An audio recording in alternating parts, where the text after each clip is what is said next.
Hello everyone, my name is Destiny Brown and this is the first of Discussions with Dezzi. I'm your host, of course, Dezzi. And today my first special guest is my mom, Rhea Smith. And and this series is going to comment on what's going on in today's world. Everyone knows me, I'm big on addressing and educating people, and especially during this time, I think it's going to be mostly about like the racism that is going around. So I kind of just want to start off with that topic. Let's introduce it, like give a quick introduction of yourself, like who you are, what do you do, something like that. I'm mom. I've been mom for almost 21 years, and and I'm wife, and I am an artist. I've been doing that also for about just as long. Yeah. That's what I do. I love what I do. I basically do what I love for a living, and that's my life. It's pretty good. So like I said, we're kind of address racism. So I know that I've experienced racism at ASU. I'll go into that later. But what are your experiences, especially knowing kind of our big family tree? Can you give a little bit of background on how your context of racism was, like with your parents, with how you grew up? How was your definition of racism? Well, my life pretty much started out with racism. At least what I was told. When I was born, my grandfather, who is Mexican, decided that my mother should not have her daughter with a black man, and so I was given up for adoption. I'm pretty sure there are possibly other reasons in there, but that's a big one that I've been told. And so I was given up for adoption to another lovely couple who took me.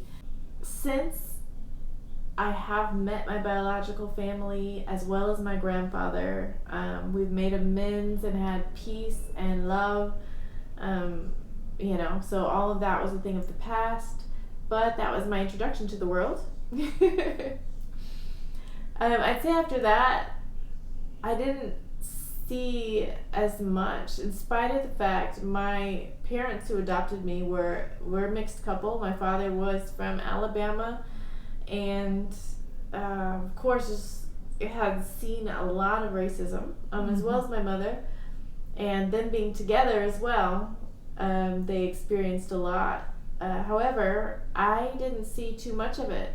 A couple of experiences that I do remember were once when I was about in middle school, we took a trip to New Jersey. And I went with one of my friends, or rather she came with us. She was Hispanic and she was very fair skinned, and she went into a store and had no issues, and then when I came in, followed behind her, then the lady in the store followed me around. It happened to be an Indian woman who was following me around. And I don't think I really thought about it at the time. I don't even remember telling my parents about it. And then the second experience that I could say I had was later on in life, once I was already married. I remember having to get a rental car at one point and riding in it with your father, my husband at the time. And he's black. Yes, so. And our friends who happened to be black as well. And I remember getting pulled over and questioned about the car. Not because there was a stolen car in the area, at least to my recollection, but I think he was just questioning why we had the car. Why do you think that you have such a limited experience? Of course, like your parents, they experienced it. You experienced it like more indirectly. Could it possibly do something with the military, like being a diverse background? How did that play into it? I would say so. My father was in the military, so we traveled quite a bit. Even living in another country, living in the Philippines, I saw a lot of different cultures. Not too much closed-mindedness. I mean, even in my family who was mixed, having white family members, black family members, I felt really accepted by all of them and loved by all of them. So I didn't really see it so much. There's life experiences. So I guess we can kind of transition, like, those are your perspectives growing up. Let's kind of talk about, of course, we know the George Floyd situation, Breonna Taylor. I've known that we've talked about this before, but you've said that you're kind of in the dark on the racism, that, or you weren't as aware as after you saw George Floyd incident. Why is that? Seeing it and witnessing it on the television, just in your face, that was a human being, you know? I watched a human being die on television to make a spectacle of him.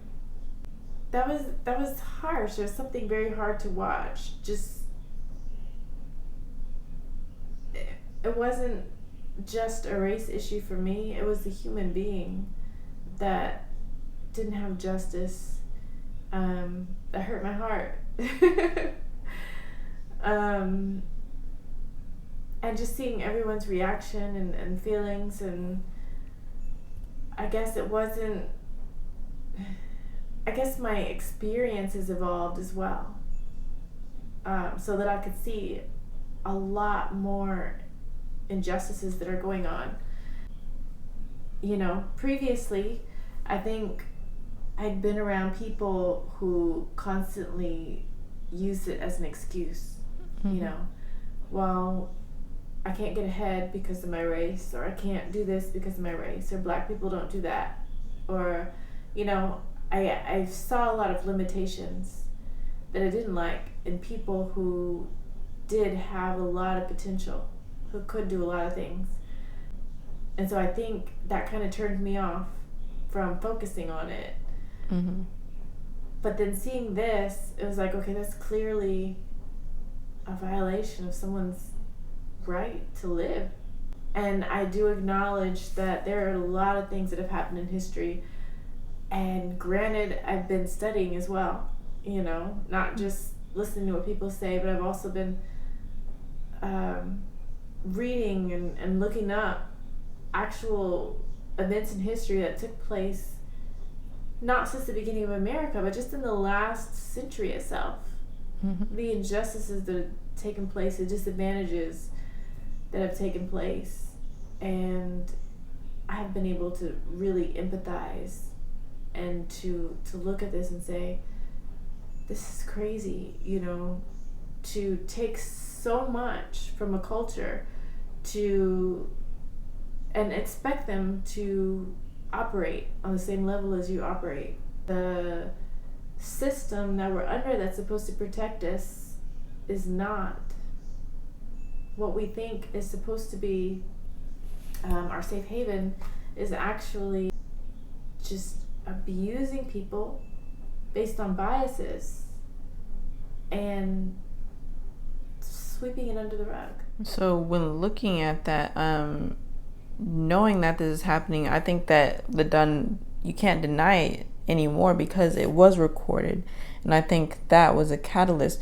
Do you agree with the statement that he's a martyr for the movement, such as like Martin Luther King sparking riots? Is this a modern martyr to make people understand this is what's happening? Another whipped Peter incident. If you don't know whipped Peter, it is the man who shows his back with all the whips there.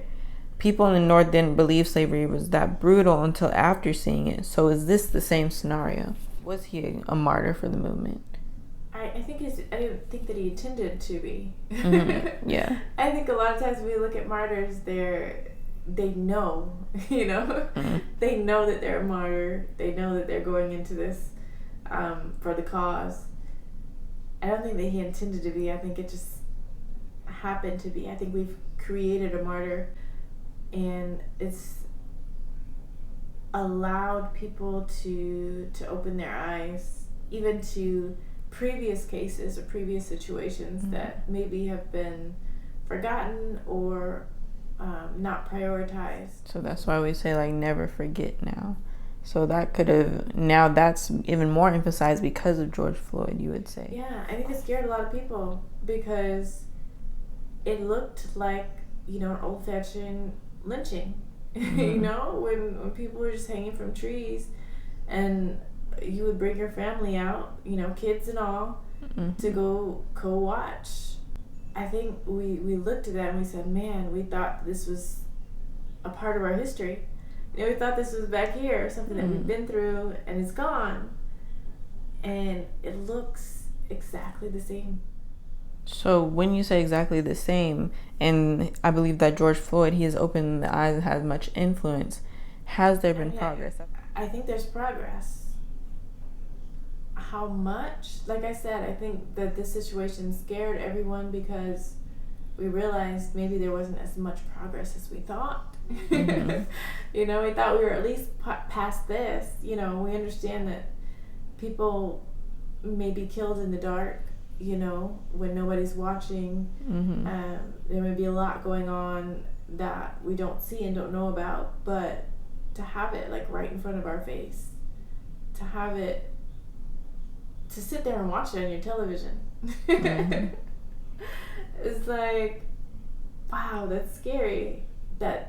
And to know that the officers went and made a clean report afterward, I think that made us realize, well, this is not as much progress as we think that we made. However, I can't say there's no progress because obviously I think everyone, and I won't just say it's black people because other people have joined in the, you know, in the race over history as well. People have stood up and made change, and we are constantly making change for any persecuted group of people or minorities. I think there's always change being made, but we want to see more. It's like, since we've made these steps, everyone's saying that we're standing in solidarity with each other now. Do you think that's very authentic, or people just, now has it become just a movement? I mean, people are sheep. That's what the Bible says. There's a lot of sheep. I mean, there's people who are just going to do things because, you know, everyone else is doing them, no doubt. But, I mean, I think there's a lot of authenticity in it, too. There's a lot of people who are sharing this experience. Even people in other countries have stood up. I think everyone's come together as a human experience. Anyone who's experienced some kind of oppression or bias like this is standing up, and I think that's an honorable thing. Because at the end of the day, a life is a life. Let's kind of talk about Breonna Taylor's case, because everyone's saying that we should say her name, y'all. But when it comes to Breonna Taylor, why is it taking so long to get them indicted? One's been fired, two have been getting administrative leave, but why aren't they being indicted as much as George Floyd? People are saying that the movement is dying down. So why do you think that is? We have, and I'm pretty sure in history we've had clear evidence as well in certain cases. I think it's very hard to refute that when you have everything on video and you're just sitting there watching it. True. I think it's very hard to refute, and this is something that's happened in private. No one was recording, no one was witnessing. It's simply, they said this and they said this, and so we have two completely different, possibly conflicting statements. True, because the incident report basically says the exact opposite of what happened in the case. Like, they originally said no bodily injury, but we know she's been shot 8 times. There's just, and then we have new evidence coming out, or like evidence that many people know about, like with the calls that the boyfriend made and everything like that. So does it require self-policing? Do you think we have to self-police ourselves in order to get justice? Isn't it the police's job to keep us safe? I think ideally it is the police officers or the system in general, their job to police and to keep us safe. But I think what we have to remember is they're human. When we send our kids to school, we also think that it's the teacher's responsibility to make sure our kids are safe and well. Sure. And sometimes that doesn't happen. No matter what position we're in, we're human. I think we always should watch our backs to some degree, against anyone, even if it's a family member. If you're trusting your kid or whatever with family, you should still be observant. You should still be careful, still make wise decisions. I think that we should trust them more than we do, but being that they're human, I don't think that we should blindly trust anyone. So we should take self-initiative and accountability. And I do agree with, if that is what you agree with as well, like you have to take that, put yourself in that stance. You need to educate yourself on what's right and wrong. You need to know what's happening, especially around your children, because as we see in these circumstances, it affects everybody, no matter what. So going off of that, how do you think that this has changed your perspective as a mother, seeing all these other people? Because that was someone's daughter's son. Their mother is outliving their mothers are outliving their children, fathers are outliving their children. So how has that kind of shaped your mindset now?